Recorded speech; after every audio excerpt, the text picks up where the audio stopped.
Maybe it was a vacuum cleaner. Or a mop. If you were unlucky, it was middle school.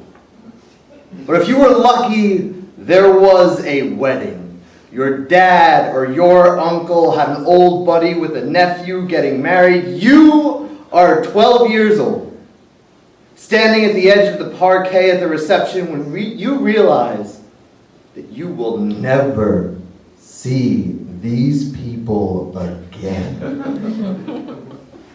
Jamiroquai comes on, and the cauldron of your hips begins to stir. The first time the dance took you. The first perfect dance partner. Maybe it was a chair. Maybe it was a pole. Maybe it was the collarbone of Venus. Baby, I saw you out there.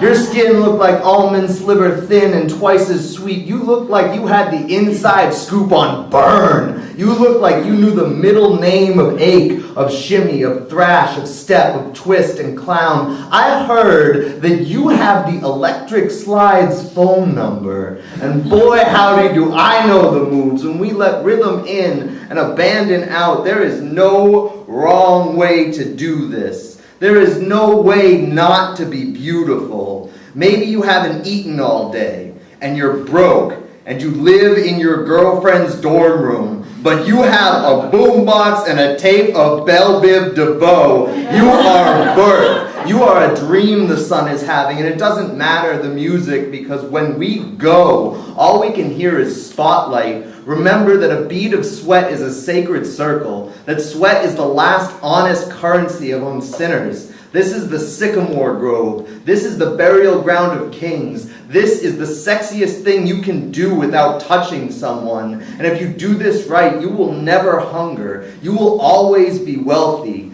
There are 5 people in your life who will make you feel like this. If you fuck them, it doesn't count. That's Dance, Dance, Dance by Brian S. Ellis. Hi, I'm Kevin Devaney. I have a very interesting relationship with this poet. I fell in love with poetry when I started illegally going to bars to listen to poetry slams at the age of 16 in Boston. And Brian was there, and he was always one of my favorite writers, and just like amazing stuff coming out of the Boston spoken word scene right now. Fucking crazy. Made me fall in love with poetry. And so this weird thing happened, which I was so excited for this show, because all of my poems are actually Brian S. Ellis poems. And I've either realized it like while writing them, after writing them, or like, you know, it's just been very, very strange. So like this next one, I'm kind of going to flip back and forth between his and mine. This next one I wrote, and then like 2 years later I heard him read that poem, and I was like, well, could have just not written that one. This is called Indefensive Dance. Have you ever woken up from a dream in which you're an angel? You open your eyes and the lights, they still look like heaven. You're not sure whether it's glory or cherubim caught in the uprock, your hip line just sweat signed, and that's when your friends find you. You're just mumbling on the dance floor. I keep having this dream. In this dream, the two-step always shines cold. Tomorrow always comes true. In this dream, there is always an angel to listen to any prayer you have, so long as you voice it as loud as you can with your legs.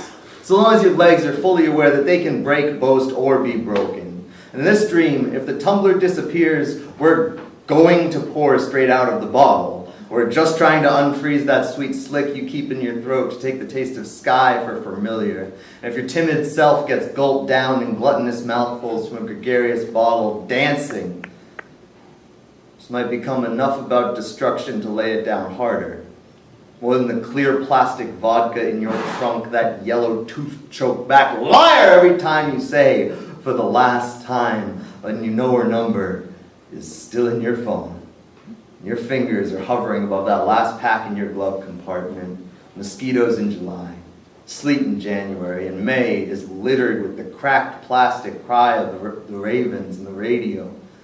The radio keeps cooing, come, come, saying, shake the dust, saying, brisk limbic flicker, saying, move motherfuckers, move motherfuckers. The electric light chrysanthemum is birthed from near silent bodies flirting in ear bass drum deafness. Remember that there are those who are shadows of this music, and they will filter themselves through self-love and money, and the emaciated platinum blondes in their heads have the devil's metronome in their hips with a pubis that shakes to guilt, want, guilt. Now remember, we can slow twitch our way to discovery, and the memory in the morning of the movement of our legs will slice desire so thin that we can skim it with our lashes and see the day clear.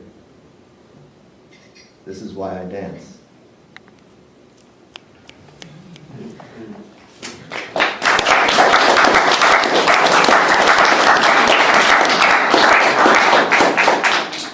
This next one I'm going to do in the other way around. I'm going to do my poem and then Brian's poem. This was one where I did know Brian's poem already when I was writing this one. I was like, these are kind of similar, but I just kind of barreled through it anyway because I figured, whatever, I'm just going to write Brian S. Ellis poems my whole life. But really, the man's got 2 books out on Right Bloody Press, and the first one's a lot better. Edit that out for the internet. But yeah, it's awesome. They're both awesome, but whatever. This is called Candelabra. On June 4th, I paid $5 to JP's discount Race and Go gas station. 1.4 gallons of gasoline later, with my low fuel lights still on, I drove to a temp agency where I filled out 10 pages of paperwork. 10 pages of paperwork to prove that I am extremely well qualified to cut box and stamp scented candles. And then they had me pee in a cup, so I'm chalking the $5 up to a loss. God damn, it feels good to be back from graduate school. Tomorrow, I'm going to apply to 7-Eleven. I anticipate they'll reject me. Not because I'm ridiculously overqualified, but just because, fuck it! Why ruin the failure streak now? But from within this pitiful chasm of self-loathing, I've somehow constructed a plan which involves neither hanging myself by my fucking neck in my closet by a line of Baskin's poetry, nor selling my body into mild prostitution over Craigslist. No. No, my friends. I've constructed a plan, and me and my unemployed friends, we are going to go unemployed drinking.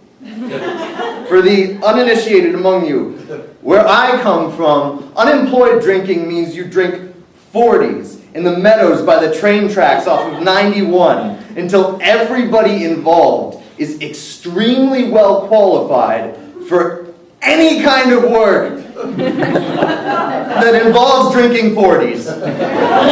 You're all invited, employed or otherwise. Come with a gaggle of drunken poets while we point out to you how night rambles around our torsos or some shit like that. Well, these stars are so far away and they just want to hug each other. They can't find the application forms anywhere. If you give it long enough, it just starts to sound like, hey, hey, hey, hey, hey, hey. Give it a few months and then, hey man, how's it going? How was your summer? Now this summer I lost music and family. I swam through a deep lake, I cut some rope, and I stole some candles, just out of spite. This summer, I lost lovers. Fucked until the bottom fell out and the sex was gone. Spent entire mornings tweezing miniature crystalline shards from my feet, either hearts or glass from behind a cabin in Vermont. This summer, I lost a lot of time to Vermont.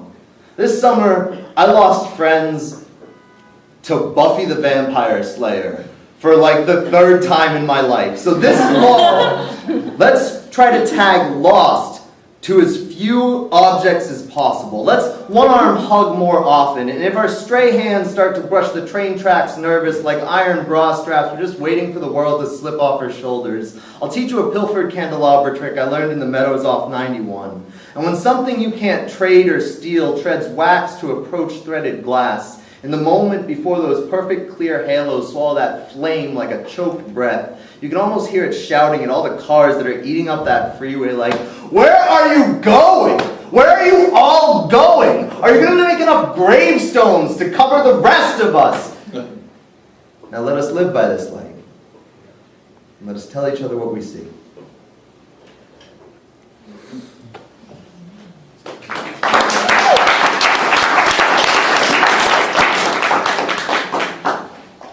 And Brian S. Ellis wrote a poem called Gracious Unemployment.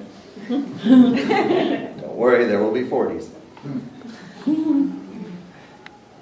Last night, between rereading the Wikipedia entry on Amelia Earhart and drinking that warm 40 that my roommate's friend left behind 2 days ago, I made a Facebook profile for my cat.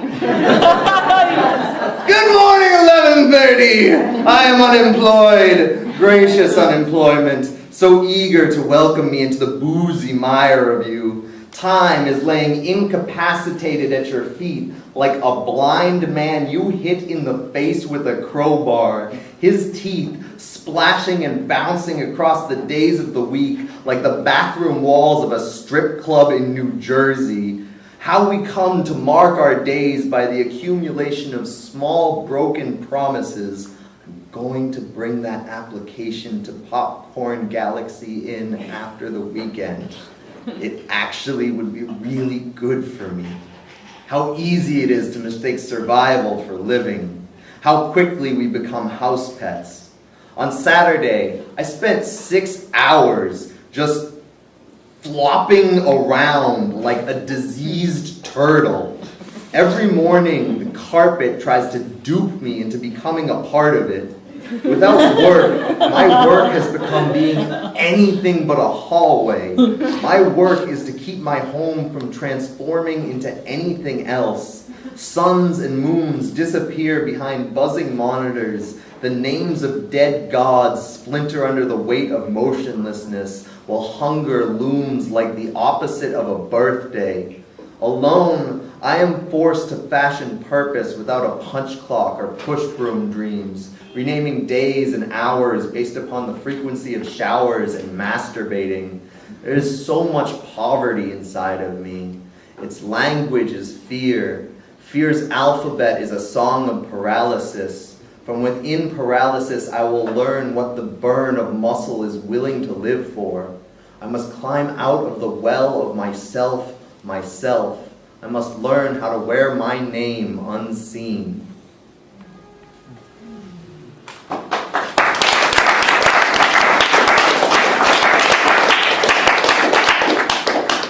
So I'm going to do one more poem. I'm not going to do the response because that was just like way more than 15 minutes. So Brian does have one that corresponds to this somewhat. There's a poem called Open Letters to Boys Who Think They're Bigger Than Me. It's really fantastic. Also, he's got some amazing work out there. Like, this is just what happened to like correlate. Go read Saturn's Promises and just let your brains melt out your ears. But this is called Hate Mail, and this is an interesting poem because there's actually originally part of a graduation packet. I feel like your graduation packets only get more complicated as you go through life. You know, it's like kindergarten. It's like you're graduating. Like by middle school, there's an order you have to sit in. Like high school, they're like speakers. But so when I graduated and got my master's degree, the packet, and there's one letter in there stood out to me because it was only partially in the material realm. It was somewhat supernal. It wasn't fully materialized. So I left it on my desk, and as it got closer to graduation day, it solidified. And so when it was fully real, I opened it, and this is what it said.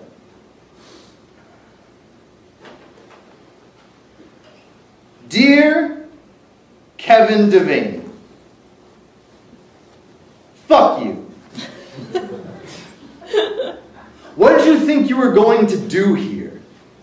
Have one drunken escapade on the scale of a weekend? 2 nights spent doing topless push-ups on a bar somewhere in Bronxville? Maybe play a sugar mama, try doing your first book, your last teenager, maybe blow Jeffrey McDaniel and just call it a degree. Fuck you, Kevin. You don't even like poetry. You're just like women who hang out at poetry readings. You radiator, shoestring, gyroscope. You've spun for so long you think any 3 nouns make a perfectly acceptable image. I had a first year tell me that you're a fucking womanizer. Why don't you go home and listen to transcribed Waka Flocka lyrics or read statistics about Sarah Palin's book sales? Why are you so busy looking at Churchill's black dog? Why not stretch while you floss? Why not wake up every morning at 6 a.m. and go for a jog? It doesn't matter that it's 12 degrees. Get warmer clothes. And it doesn't matter that you can't afford warmer clothes. Just go for a jog. 6 a.m. every day. You'll warm up. Rediscover the yellow in light. The way it is different from this white that's had its hands all over midday like the sheen on a satin prom dress. Or like, after your life's first gin and tonics, your hands on a satin prom dress. And why didn't you have a better prom date? Why don't you think about what that means while you're stretching towards your 10 lazy toes depressing rows into the pink shag bath mat next to the stacks of ancient National Geographic magazines that still have advertisements for the new iPod Nano. I mean, fuck man, you don't even floss. You recorded over the anthem with the dulling crinkle of shopping bags and your own voice rattling heavy in the lav mic, fucker. And why are you so down all the time? I can swear you're like a reverse Jay-Z. 99 problems and every damn one of them. Or it's because this past year took Salinger and your grandfather and a significant percentage of the cast of Airplane. And now you can never curl up and hide your hopes and fears in the warm rustle of Leslie Nielsen's eyebrows ever again. Fuck you, Kevin. Why don't you go bathe in wine or chocolate? Why don't you go find someone with legs worth sucking on for a few days? Transcribe their halo into your dance and stop going to Mets games and counting all the empty seats like that kind of absence could just cover you in gray and leave you there. If you just start to care a little bit more about the world before your hands reach back for the breasts of nostalgia's prom dress. I mean, seriously, get your shit together. Write yourself a fucking letter. Thank you.